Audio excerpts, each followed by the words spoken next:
अस्सलाम वालेकुम, यासीन आपके साथ हाजिर है। नॉट इन मॉर्निंग ब्रीफिंग बल्कि मार्केट ओपनिंग प्रीव्यू के हवाले से बहुत सारी कॉलें मेरे पास आज आती रहीं। सारा दिन लोग मुझसे पूछते रहे कि जनाब यूक्रेन के हवाले से जो इम्पोर्टेंट जो डेवलपमेंट हो रही है इस हवाले से मार्केट जो आज खुलेगी यानी मंडे अर्ली मॉर्निंग सुबह 4 बजे पाकिस्तानी वक्त के मुताबिक उसमें क्या कुछ होगा। तो बहरहाल आज हम ये देख रहे हैं कि जो सिलसिला चल रहा है और कल ख़ास तौर पे मंडे का दिन है और 21 फरवरी है और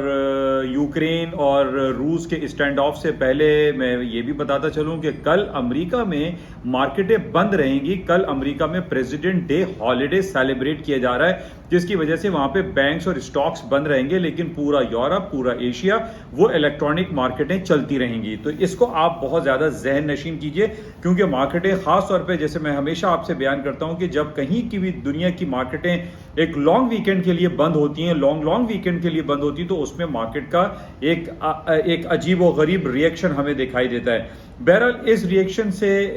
ज़्यादा जो इम्पोर्टेंट जो पहलू हमारे सामने है वो यूक्रेन और रूस के हवाले से जो स्टैंड ऑफ है, जो जंगी बादल बहुत ज़्यादा मंडलाते हुए दिखाई दे रही हैं, उसकी वजह से ये कहा जा सकता है कि कल आज से तकरीबन अभी से 4 से 5 घंटे के बाद जो मार्केटें खुलेंगी वो गैप से खुलेंगी। उसके अंदर कोई गैप क्रिएट हो सकता है।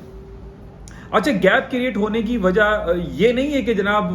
रूस ने जो है यूक्रेन के ऊपर इन्वेड कर दिया है या यूक्रेन के ऊपर उसने कोई बमबारी की है या यूक्रेन के ऊपर उसने अपनी तमाम फौजों को बैठा दिया गया है। पॉइंट ये है कि जो हीट क्रिएट हुई है, यानी आप जिस मीडिया को भी उठा के देख लीजिए, चाहे वो पाकिस्तान के उर्दू अखबार हों, अंग्रेजी के अखबार हों, या आप CNN देख लें या आप ब्लूमबर्ग देख लें या दुनिया के किसी भी ज़राए इब्लाग के जो सिलसिला है उसको अगर आप चेक करते हैं तो उसके अंदर सिर्फ और सिर्फ हमारे पास जो खबर लगी हुई है वो यूक्रेन के ऊपर अटैक की है कि यूक्रेन के ऊपर कब्जा कर लिया जाएगा, रूस उसके ऊपर इन्वेड कर लेगा। और इन्वेड करने से पहले जो हमारे पास जो आज खबरें आ रही हैं उसमें यह बताया जा रहा है कि यूक्रेन और रूस के दरमियान जो बॉर्डर लाइन है वहां पर जो रिहायशी लोग हैं, जो शहर हैं वो खाली हो रहे हैं, वहां पे हिजरत शुरू हो गई है, लोगों ने इवैक्यूएशन शुरू कर दिया है, चाहे वो रूस की तरफ का इलाका हो या यूक्रेन की तरफ का इलाका है, वहां के लोग हिजरत कर रहे हैं, अपने घरों को छोड़ रहे हैं, जो कि ये बात कंफर्म होती चली जा रही है, जो कि बहुत इंपॉर्टेंट है इस पॉइंट को समझने के लिए कि जब हम ये देख रहे हैं कि जब हिजरत का ऐलान हो जाता है तमाम दोनों मुमालिक या तमाम मुमालिक जो यूरोप के हो या अमेरिका का हो वो अपने सिफारत खानों को ये ऐलान कर देते हैं कि जनाब सिफारत खाने जो है वो खाली कर दिए जाएं और जितने भी जो कौंसल जनरल वहां पर नौकरी कर रहे हैं, काम कर रहे हैं, अपनी जॉब कर रहे हैं, वो वहां से चले जाएं। ये सारी इंडिकेशंस हमारे पास ऐसी होती हैं जो कि ये कंफर्म बता रही हैं कि जनाब रूस जो है वो यूक्रेन के ऊपर अटैक कर देगा, यूक्रेन को इन्वेड कर लेगा और बिल्कुल वैसे ही यूक्रेन को वो बना लेगा जिस तरीके से 1992 से पहले रूस का एक हिस्सा था, रूस की एक रियासत थी। तो हम ये कह सकते हैं कि जनाब ये आज से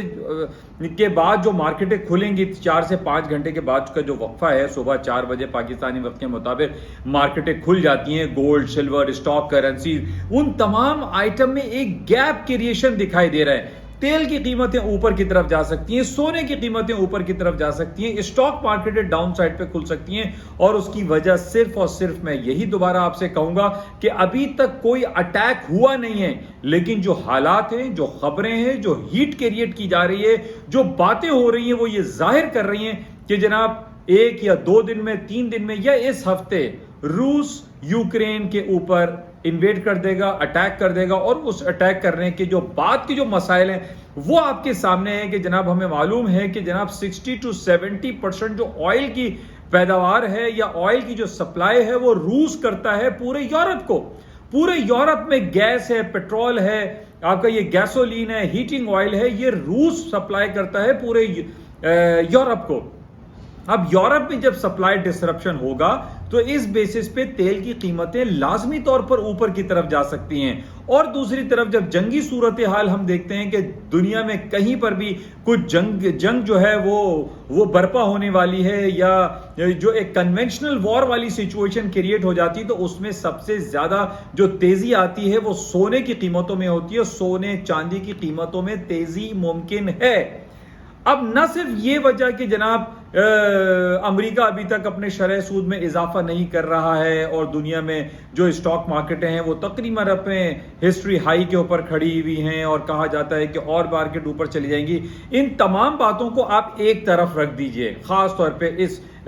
यूक्रेन और रशिया के स्टैंड ऑफ के हवाले से। तो मैं सिर्फ और सिर्फ आप लोगों को यही इन्फॉर्म करना चाह रहा हूं। और मैं देखिए, एक बात तो ये भी है कि ये जो मैं सारा ये सैटरडे और संडे को मैं ये पढ़ता रहा, देखता रहा, CNN को, ब्लूमबर्ग को, investing.com पे जो मेरे तज्जिया होते रहे कि जनाब ये हो क्या रहा है, कि जनाब ये यूक्रेन के हवाले से क्या कुछ हो सकता है। तो अभी जो जो जो सारी बातें नजर आ रही हैं आफ्टर दीज ऑल स्टडीज के मार्केटों में कुछ गैप क्रिएट हो सकता है। इससे पहले भी हमने देखा था कि जनाब जब ट्रंप साहब का दौर था तो उन्होंने कोई ऐलान कर दिया तो मार्केटों में गैप आ जाता है। यानी अगर आप सिंपल ये ले लीजिए कि गोल्ड की कीमतें जो $1900 पे बंद हुई थी वो 1910, 1920, 1925 पे भी ओपन हो सकती हैं। स्टॉक मार्केट जो कि 43 का इसने लो किया था, मार्केट की क्लोजिंग हुई थी 43 पे S&P की, मार्केटें डाउन साइड पे खुल सकती हैं, डाउन साइड पे क्रिएट हो सकता है, एक गैप क्रिएट हो सकता है। और उस गैप क्रिएशन की एक हमें जो इंडिकेशन संडेज को मिल जाती है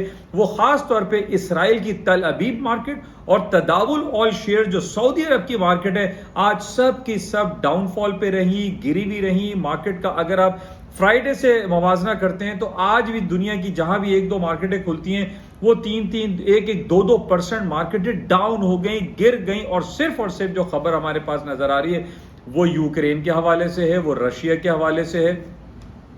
इस हवाले से मेरे पास ये भी बहुत सारी बातें आई, कॉलें आई कि जनाब ये यूक्रेन का असल में मसला है क्या। तो ये मैं आपको थोड़ा सा ब्रीफली बता दूं कि यूक्रेन 1992 में एक आज़ाद हुआ था। रूस की एक रियासत थी लेकिन वो रूस से अलहदा हो गया। लेकिन अब हम ये देख रहे हैं कि रूस की जो रियासत यूक्रेन अलहदा हुई थी उसके ऊपर कोशिश की जा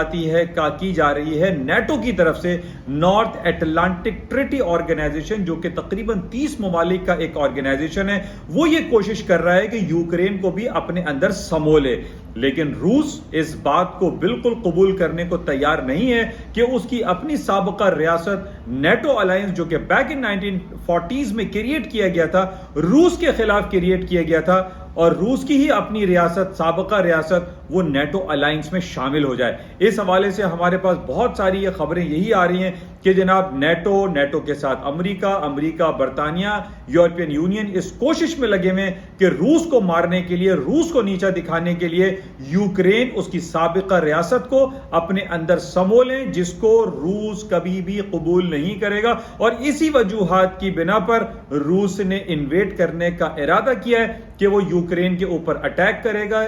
और उसको अपने अंदर वापस ले लेगा। और इससे पहले हम जानते हैं कि 2014 में यूक्रेन से नीचे एक छोटा सा एक कॉलोनी है, एक पेनिनसुला है जिसको हम क्राइमिया के नाम से जानते हैं, उसके ऊपर पहले ही रूस अटैक करके उसके ऊपर कब्जा कर चुका है और रूस ने उसके ऊपर अपनी एक एनेक्सी बना रखी है। तो बहरहाल ये आज बड़ा इंपॉर्टेंट इवेंट है। आज जब मार्केटें खुलेंगी उसको हमें बगौर देखना पड़ेगा। जो अब तक की इतलात हैं, जो अब तक की जो बातें हैं, उसमें यही कहा जा रहा है कि रूस जल्द, सूनर देन लेटर, इन्वेड कर लेगा, अटैक कर लेगा। और अटैक करने के बाद अब ये हमें देखना है कि अमेरिका इसमें फ्रंट लाइन पर आता है या नहीं आता। इससे पहले हमारे पास ये खबर आई थी कि जनाब अमेरिका ने थोड़ा सा बैकफुट जो है वो अपनाया है, क्योंकि उसने ये कहा था कि जनाब हम यूक्रेन के ऊपर यूक्रेन का साथ देने के लिए रूस से जो जंगी सूरत हाल बर्पा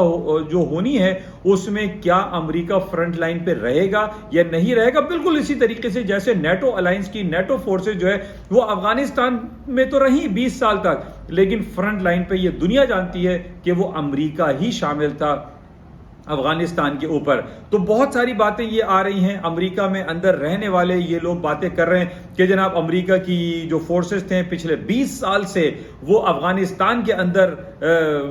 बैठे हुए थे और अफगानिस्तान से उनको कोई खातिर ख्वाह कामयाबी नहीं हुई, बल्कि वो नाकाम होकर 20 साल के बाद, जिसमें ट्रिलियंस ऑफ डॉलर के एक जो है वो खर्चे किए गए और अमेरिका की जो इकोनॉमिक कंडीशन थी वो काफी खराब हुई इस अफगानिस्तान की जंग के हवाले से। तो वहाँ के लोग अब ये कहते हुए दिखाई देते हैं कि अमेरिका को यूक्रेन के पे जो साथ देना है या रूस के खिलाफ जो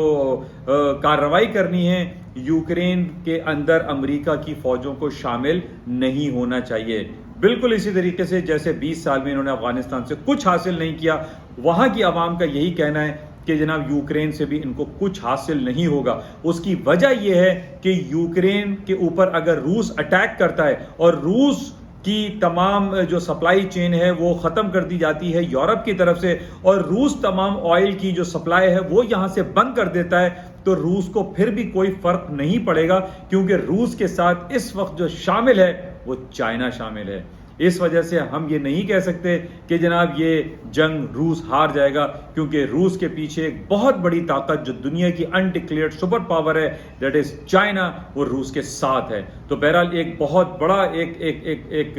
गंभीर मसला जो है वो उभरता हुआ दिखाई देता है। इन बेसिस पे अभी सिर्फ मैं यही आपसे कह सकता हूं कि एहतियात बरतें, और इससे पहले भी मैंने आपको फ्राइडे को ये कहा था कि फ्राइडे को अपनी पोजीशनें आप लोग लिक्विड कर दिया करें, क्योंकि मंडे को जो मार्केट खुलती है उसका किसी को कुछ पता नहीं होता कि मार्केट कितने गैप से खुले। मार्केटें, मैं आपसे ये कह रहा हूं कि जनाब सोना ऊपर खुलेगा, ऑयल ऊपर खुलेगा, ये गलत भी हो सकता है। मार्केटें नीचे भी खुल सकती हैं किसी एक छोटी खबर पे कि जनाब ये खबर आ जाए कि जनाब रूस जो है वो अटैक नहीं करेगा। ये बातें अगर वो कह देता है, वो अपनी फौजों को वापस कर लेता है। बहरहाल अभी 5 से 6 घंटे बाकी हैं मार्केट खुलने में, लेकिन अब तक की जो इतलात हैं, जो बातें हैं, उसमें यही दिखाई दे रहा है कि मार्केटें हायर नोट्स पे गैप से खुलेंगी। सोना, चांदी, तेल ऊपर खुल सकते हैं और स्टॉक मार्केटें नीचे डाउन साइड पे खुल सकती हैं। बहरहाल इसको हम देखेंगे। नोबडी क्लेम नहीं कर सकता, मैं भी क्लेम नहीं कर सकता कि जनाब जो मैं कह रहा हूँ वो दुरुस्त होगा। उसकी बात सिर्फ यही है क्योंकि जुमे को हमें मालूम है कि अमेरिका के सदर जो बाइडेन साहब भी आए थे और उन्होंने ये कहा था कि 2 से 3 दिन में रूस जो है वो इन्वेड कर देगा यूक्रेन के ऊपर। तो ये सारी बातें अगर आप इनको चेक करें तो आपको यही अंदाज़ा होगा कि आज जो मार्केटें खुलेंगी वो गैप से खुल सकती हैं। बहरहाल आइंदा 4 घंटे के बाद क्या होगा किसी को कुछ पता नहीं है, लेकिन जो तज्जियात और तबसरे थे वो आपके साथ मैंने शेयर किए। हो सकता है कि इससे आपको कुछ ना कुछ इस्तिफादा हासिल होता होगा। इंशाल्लाह सुबह मॉर्निंग ब्रीफिंग में आपसे दोबारा मुलाकात होगी और देखते हैं कि मार्केटें जो सुबह अर्ली मॉर्निंग 4 बजे खुलती हैं वो क्या वाकई ऐसे ही खुलती हैं जो मैं आपसे बयान कर रहा हूँ। इंशाल्लाह सुबह मॉर्निंग ब्रीफिंग में आपसे मुलाकात होगी। उस वक्त तक के लिए इजाज़त दीजिए। जाते हुए आपसे गुजारिश ये है कि इस चैनल को चूंकि उर्दू और सहल अंदाज में, इसको लाइक करें, शेयर करें और इसको सब्सक्राइब करें with bell icon. Thank you. खुदा हाफिज़।